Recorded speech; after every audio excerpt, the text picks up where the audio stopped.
के कज़न तबलीगी लंबी-लंबी दाढ़ियाँ रखी हुई, तो उसको कहते हैं यार जब तुम इसके साथ सेक्स करते हो तो हमें देखने दिया करो। ये गोरी औरतें कहाँ माइंड करती हैं? इमेजिन। मतलब यानी इस तरह, लेकिन वो ये इस किस्म की चीज़ें वहाँ पे हैं जहाँ पे के आपके कुछ करीबी अज़ीज़ हैं, बाकी अब क्योंकि बहुत बड़ा इस्लामिक मुल्क है। और हाल ही में हमने एक प्रोग्राम भी किया गया, प्रबोवो जो इंडोनेशिया के प्रेसिडेंट है वो एज ए चीफ गेस्ट जो है रिपब्लिक डे पे इंडिया में मौजूद थे। अब इंडोनेशिया ने एक बहुत बड़ा जो है ऐलान किया है कि हम जकार्ता जो कि इंडोनेशिया का कैपिटल है वहाँ पर एक हिंदू मंदिर बनाने जा रहे हैं और इसको इनागुरेट भी प्राइम मिनिस्टर नरेंद्र मोदी। तो बड़े स्ट्रॉन्ग कल्चरल कनेक्शंस हैं उनके साथ। और आपको याद होगा कि प्रेसिडेंट सुबियांतो ने एक लफ्ज़ बोला था कि he has an Indian DNA. Invite किया। सर आज हम बात करेंगे इंडोनेशिया की, और जकार्ता में जो मंदिर बनाया गया है, कहा यह जा रहा है कि एशिया का या साउथ एशिया का सबसे बड़ा मंदिर है, और इससे क्या हमें एक मिलता है? पहले भी बहुत से मंदिर है जो उन्होंने ऑलरेडी वो हिंदू कंट्री था जिसको ताजरों ने मुसलमान किया था, करोड़ों तो क्या करें, क्या कह सकते हैं इसमें। आज दुनिया बात करती है कि मैं बाली जाऊंगा, भाई is Hindu state still Indonesia Malaysia. आप जब बात करते हैं तो थिंग्स आर देयर, मौजूद हैं। आज आपकी उम्र 70-72 साल है, तो 70 साल पहले आप क्या थे? सही बात है। हाँ, तो लाहौर आप जब बात करते हैं वो कहते हैं ये एक हिंदू के नाम पे ये शहर रखा गया, उनके भगवान के बेटे के नाम पे अल्लाह। तो वही कहने को कि चीजें तो मतलब बिल्कुल लिफ्ट नहीं कराई जाती, बिल्कुल सेकंड थर्ड क्लास समझा जाता है। क्यों? मतलब टैलेंट तो हमारे पास भी होगा जो नहीं है। मतलब पाकिस्तान के अब हालात देख लें, यहाँ पे एक तो मतलब डरते हैं लोग रिलीजन के नाम से, तो वैसे ही बहुत ज्यादा आपको होगा पता। ब्लास्फेमी के लॉज बन गए हैं, कत्ल वगैरह, तो मतलब किसी पर इल्जाम लगा के आप कुछ कर दो, ठीक हो गया। तो मतलब बाहर भी जैसे बाहर की कंट्रीज हैं, पाकिस्तानीज खास तौर पर, ये सारे मतलब एक तरफ हो जाना, हम एक यूनिटी है, एक कम्युनिटी है, हम जो है अच्छे हैं, अच्छे बाकियों से अच्छे हैं, ये गंदे हैं। मतलब जैसे एक सबक तो ये कि देखिए, इससे पहले जब इंडोनेशिया के प्रेसिडेंट गए थे भारत, तो उन्होंने जाके कह दिया था कि उनका डीएनए जो है वो इंडियन है। तो एक तरह से एक्सेप्टेंस है दूसरे रिलीजन की, क्योंकि सबसे ज्यादा मुसलमान बताए जाते हैं कि जी इंडोनेशिया में रहते हैं, लेकिन अगर वहां इतनी रिलीजियस टॉलरेंस है तो इसके बारे में आप क्या कहेंगे? देखिए जी, इंडोनेशिया जो है उसकी 28 करोड़ आबादी है और उस 28 करोड़ में 24 करोड़ जो है वो मुसलमान हैं। और एक अंदाजे के मुताबिक इस वक्त सबसे ज़्यादा जो पॉपुलेशन है मुसलमानों की वो इंडोनेशिया। मोदी का बोलना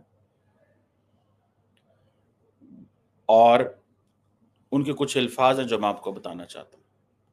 उन्होंने कहा कि जी इंडोनेशियन जो रामायण है वो अयोध्या में परफॉर्म होती है, जो ओम स्वास्तियासु है वो बाली में होती है, बाली यात्रा जो है वो ओडिशा में होती है। और प्राइम मिनिस्टर मोदी ने वर्चुअली ये पूरा फंक्शन अटेंड किया है। तो ये मैं समझता हूँ कि एक बड़ी डेवलपमेंट है इस तरह से कि हम ये देख रहे हैं कि जो इस्लामिक कंट्रीज़ हैं जैसे इंडोनेशिया है, वहाँ पे अब बहुत टॉलरेंस बढ़ रही है उन मज़ाहिब की जो कि माइनॉरिटी में है वहाँ पे। आप ये देखिए कि इसी तरह यूएई में करेगा। अगर हम मोदी साहब की पॉलिटिक्स देखें तो उन्होंने इंडिया के अंदर भी और इंडिया के बाहर भी हिंदुइज्म को बहुत ज़्यादा प्रमोट किया है। और पहले वो क्या करते हैं, इकोनॉमिक टाइज किसी भी कंट्री के साथ स्ट्रॉन्ग करते हैं। जब वो कंट्री इंडिया के साथ बहुत ज़्यादा स्ट्रॉन्ग रिलेशन में आती है तो फिर वहाँ पर रिक्वेस्ट की जाती है कि एक हिंदू टेम्पल जो है बना दिया जाए। और हमें कहीं ना कहीं एज अ पाकिस्तानी ऐसा लगता है कि मोदी साहब अपने टेन्योर में पूरी दुनिया में ये चीज़ कन्फर्म करवाना चाहते हैं कि जहाँ जहाँ भी हिंदू, वो इस चीज़ को याद करें कि इंडिया में एक ऐसा वज़ीर आज़म आया था जिसने पूरी दुनिया में जो है टेंपल बना दी। इसकी सबसे बड़ी एग्जांपल हम अबू धाबी के टेंपल की। अब वो उसके साथ बाहर जा रहा है तो पूरा गांव पीछे लगा हुआ है वो मेम को देखने के लिए, और वो उधर जाए तो वो भी पीछे सारे, वो इधर जाए तो उधर, वो इधर जाए। वो खैर उन्होंने फिर तौबा की और वो उसको लेके चले गए दोबारा, फिर वो नहीं आए। तो ये भी सुबियांतो साहब ने एक टेंपल का इफ्तिताह किया, हिंदू टेंपल का जकार्ता के अंदर इफ्तिताह किया।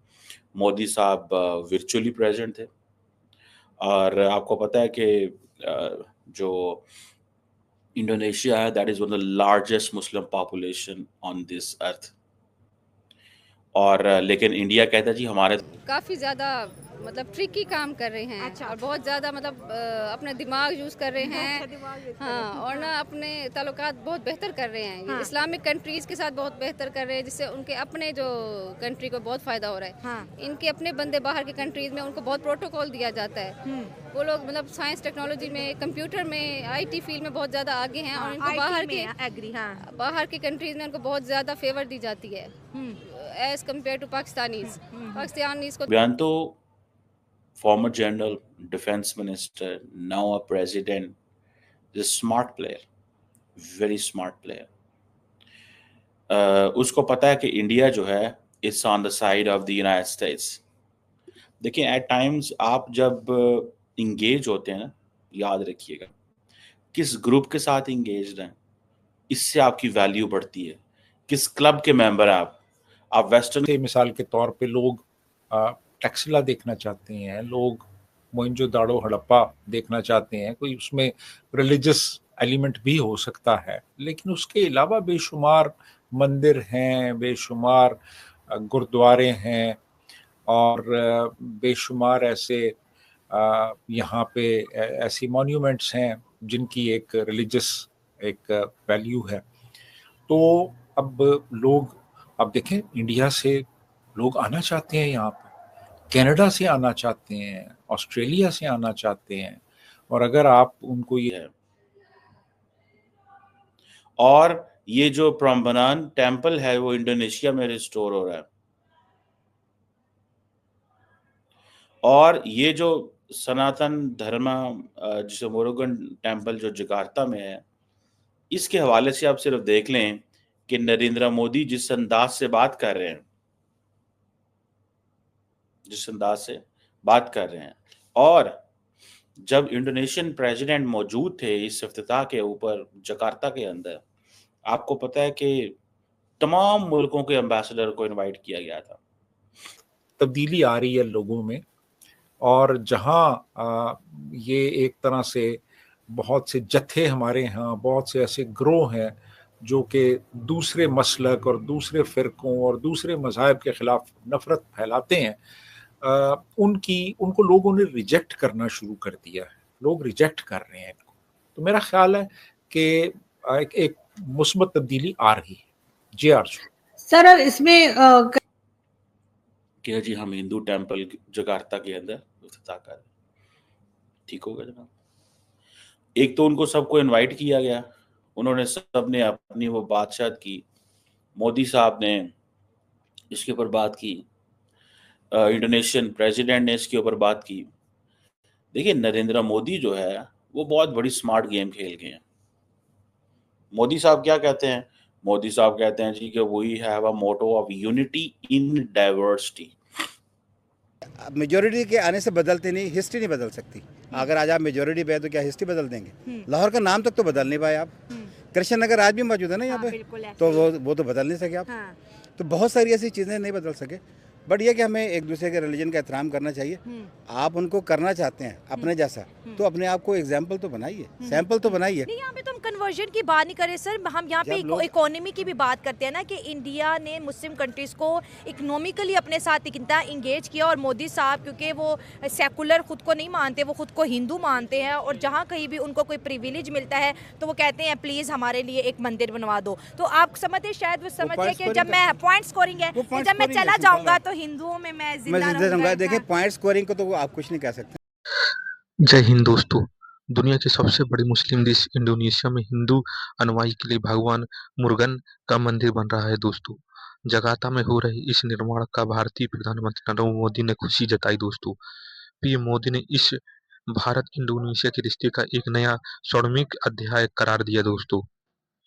पीएम मोदी ने कहा कि भारत से इंडोनेशिया जाने वाले व्यक्ति जब प्रबल मंदिर में हाथ जोड़ता है तो उसे काशी और केदार जैसी आत्मिकता अनुभव होती है।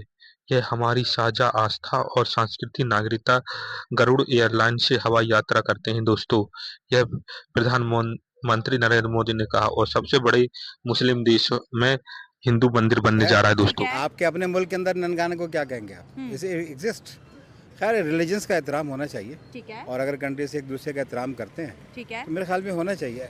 अगर हम ये सोचते हैं और या हमारे अजीज यूरोप में रहते हैं और हम पूछते हैं ईद कैसी मनाई, तो फिर हम क्या कहेंगे इस चीज़ के ऊपर। हमारे जो रिलेशनशिप्स हैं वो मज़हब की बुनियाद पर नहीं, इंसानियत की बुनियाद पर होने चाहिए मेरे ख्याल में। हाँ। और ये मैं समझ रहा हूँ कि सिंपल पॉइंट स्कोरिंग पॉइंट है कि एक मज़हब दूसरी जगह पे एग्जिस्ट करता है नहीं करता, इज़ नथिंग। ठीक है, अगर इंडोनेशिया की बात करें तो वहाँ